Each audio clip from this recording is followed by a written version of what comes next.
Hey there, welcome to Bandit's Keep. I'm Daniel. In this video, we're going to talk about mapping. I'm making this video because I don't know if it's just I've been hearing it more lately, or maybe it's just been sticking in my head, but I hear a lot of people talking about things that slow the game down. Mapping slows the game down. Keeping track of inventory slows the game down. Tactical combat slows the game down. Roleplay between characters slows the game down.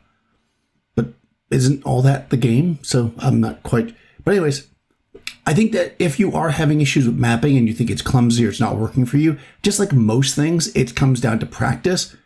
What I thought I would do is kind of talk a little bit about mapping, how I would explain rooms to make it easier to map as a DM, and how I map as a player. So this is both for players and DMs.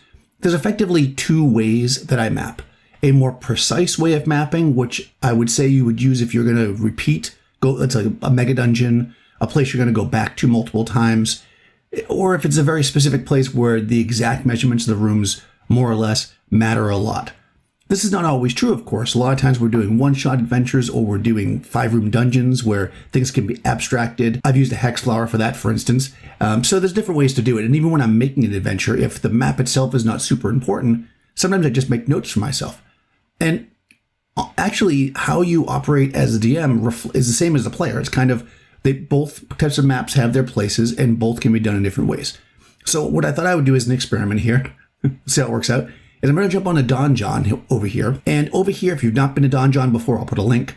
There is an automatic dungeon generator. I'm going to generate a dungeon. I'm going to explain how I would explain the various rooms, and then how I would map them if I was being told this explanation by a DM. So let's just go for it. Okay, so we have our dungeon here, and there's a few things we want to look at. I can see already there's some oddly shaped rooms, which is perfect. I'll talk a little bit about those. But the first thing we want to do is establish direction when the party, I should say, first goes into the dungeon. So we're going to look at our map, and we're going to figure out where the stairs are.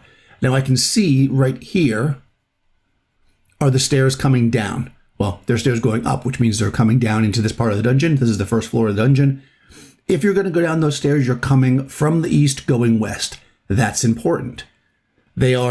They cover 2 squares, and usually in these maps, 1 square is 10 foot. So you're talking about a 20-foot deep stairway going down, and then you go from there. So again, let's say we have a room that's a little bit of an odd shape. We have one over here, this room number 1. This is a pentagon, right? Well, you can say it pretty simply.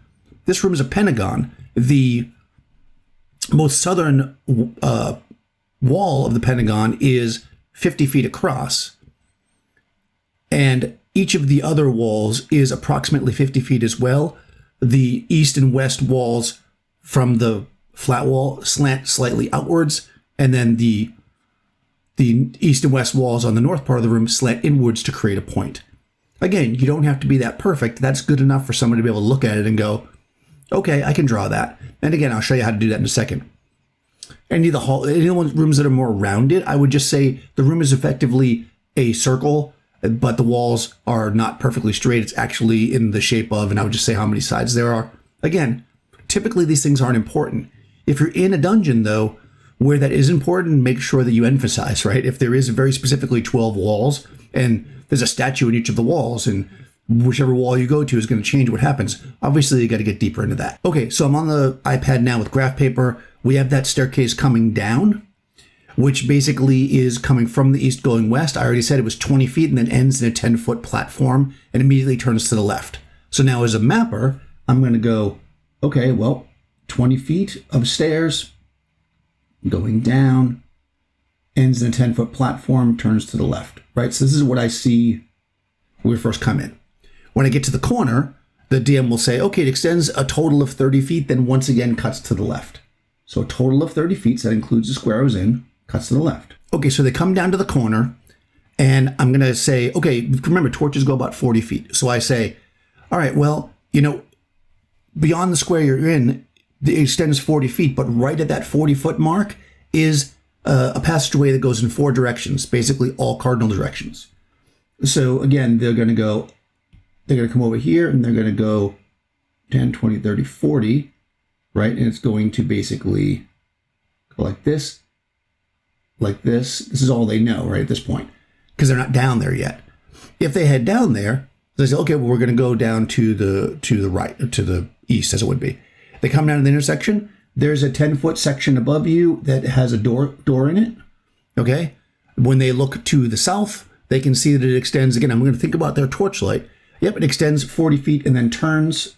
So extends 40 feet and then turns to the left, or you could give the cardinal direction if you want. I usually try to mix it up a little bit. It feels more real if you say left and right, not north and south. And then, of course, if they want to walk a little bit forward here, you say, well, yeah, I mean, beyond this intersection, it only goes 20 feet, but it does immediately turn after 10 feet to the south. They're going to peek down there. They're going to see, wow, there's a staircase going down immediately. Get past this level real quick if they want.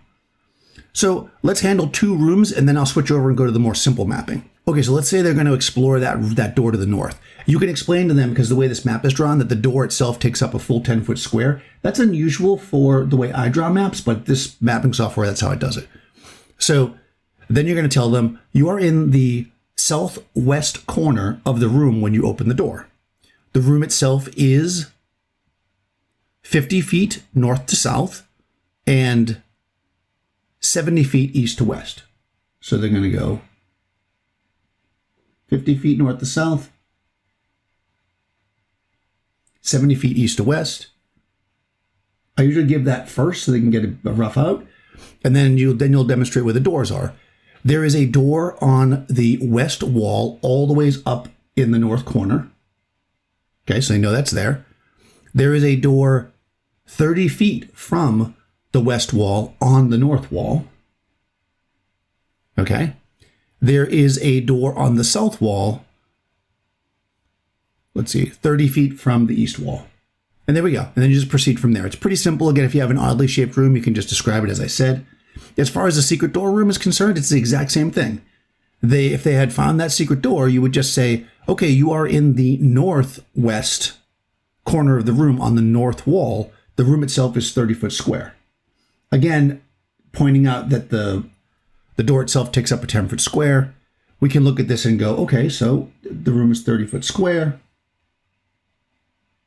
1, 2, 3, 1, 2, 3, like this. And there's a door directly across from you is probably how I would say this. Again, it keeps it simple. And now we've got a pretty precise map. So let's say there's interesting things that are happening in the dungeon. How do we notate that when we're making the map? The way that I'm going to handle this is I'm going to simply, I mean, you could use a different color pencil or whatever, but for now I'm just going to do it this way. You want to just either put numbers or letters. So like in the case of this, I'm going to say, let's say this was the first room we went into, I'm going to say A. And this room in particular has some details. Someone has scrawled, Gary's fellowship looted this place on the south wall. So I might put like A1 right here. And then also it says the north and east walls are covered with sword cuts, right? So you can either write all that out or you could go A2, A3, and then put it over here. So this is Jerry looted. Sorry for my terrible handwriting doing it this way. And sword cuts.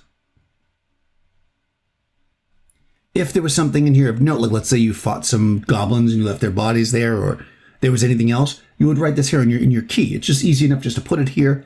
Now you've got it. When you come back to these rooms, you can look to see if anything's changed, right? Very, very simple. So that's a pretty precise map. And yes, it does take some time to say the room shape like this, the room shape like that. But the player that is mapping should be on top of it, right? The map shouldn't be like buried somewhere and they're like looking for it. I mean, you're dungeon crawling, right? When you are mapping, you're focusing on mapping. And when something happens in the room, something, a monster or whatever, then you put the map to the side and you fight and you go back. So it should be something you're just on top of. It does take a little practice, but it doesn't take long to get used to it. But if the map is not super important, let's say it's a 5-room dungeon that's going to probably be super linear anyways, or it's something you're not going to come back to, or a one-shot, there is a simpler way to map. And this is what I normally do when I'm a player and we don't need a map, or if somebody else is making the official map. This one I'll just call my bubble style. Okay, I've chosen the cavernous map style here for a reason. These ones are notoriously hard to map the traditional way. So we're going to map this one with the bubble style. So this doesn't really have a way in that I can see. There's no stairs or anything. Maybe one of the descriptions says this someplace, but I'm going to say that up here, actually up here, number 1, this is how we're getting into the place. And then we'll go from there. So let me jump back to the iPad. You notice here I just have a blank piece of paper because, again, we're not using a grid. So we're in room 1. Okay, this is a large cavern. It's kind of an oval shaped with an exit to the south. It's maybe 70, 80 feet in all directions and a wide 20, 30 foot passageway to the south. Okay, notice how I'm just grabbing it more loosely as a DM because it's not as important and plus it's hard for them to know. So we know it's pretty big and we know it's kind of oval shaped. So I'm going to go like this and we know there's a passage to the south. In this room, there's some demonic statues. So what I'm going to do here, unlike the other map where I kept a key where I was going back and check it, I just go like this and go arrow in here and go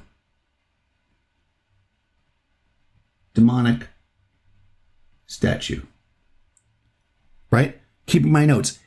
I do this instead of a traditional notebook. I know that a lot of times people will just take notes as they're playing. This is what I do. I basically draw little bubbles and lines and stuff. You follow the cavern down maybe like 100, 120 feet, and it branches to the east and west. So I go here, I write 100 feet, and I go like this. Let's say they go to the right. You enter into a huge space. You can't see the walls in any directions. This is incredibly oddly shaped. It's an incredibly oddly shaped cavern. You do see a few pillars of stone in the center, and you know that the wall spreads to the south and to the northwest. Yeah, because that's all we can really see from here. We know the wall spreads to the south and to the northwest. If we start heading to the south, as you're heading to the south, you can see that to the east, the cavern bulges out, creating a smaller cavern. And as you travel past it, you see that the passageway continues to the south. This passageway is only about 30 feet long. Okay, you see how I'm doing that? Nice and simple. You could do it like this if you want to be more precise, like I am here. Or again, you could just make this large and then just put a line coming down to say that it's traveling through. It really depends on how you want to do this, right? I could very easily draw this like this. I'm erasing it now, as you can see. I could very easily draw this, and when I say that, I could just go a line here to a smaller cavern, a line here, and then it continues going that way. Nice and simple. Notes here, stalactites, and that kind of stuff. Easy. You can keep a map like this. You'll know what's going on, and you might realize if you're going around in circles and stuff. And of course, you can ask the DM that. If you start moving around and you think your map's going to intersect, because of course you're not keeping perfect measurements here, you could say, does this look familiar? Because my map makes me think I'm kind of coming up on the same spot. And depending on the DM and everything else, hopefully if you were investigating well enough, they'll probably say, yeah, it actually does look like the same space. Or, no, or you can't tell, right? And in a space like this, maybe your party's marking the walls or putting something on the floor so you can find it, hopefully. But that comes down to player skill, which maybe we'll talk about in another video. Let me know what you guys do with mapping. Does this help at all? Does this seem like a good way to operate? Are you still not convinced? Like, no maps for me. What do you think? Let me know in the comments below. Subscribe to the channel and ring the bell if you haven't already. And I'll see you next time.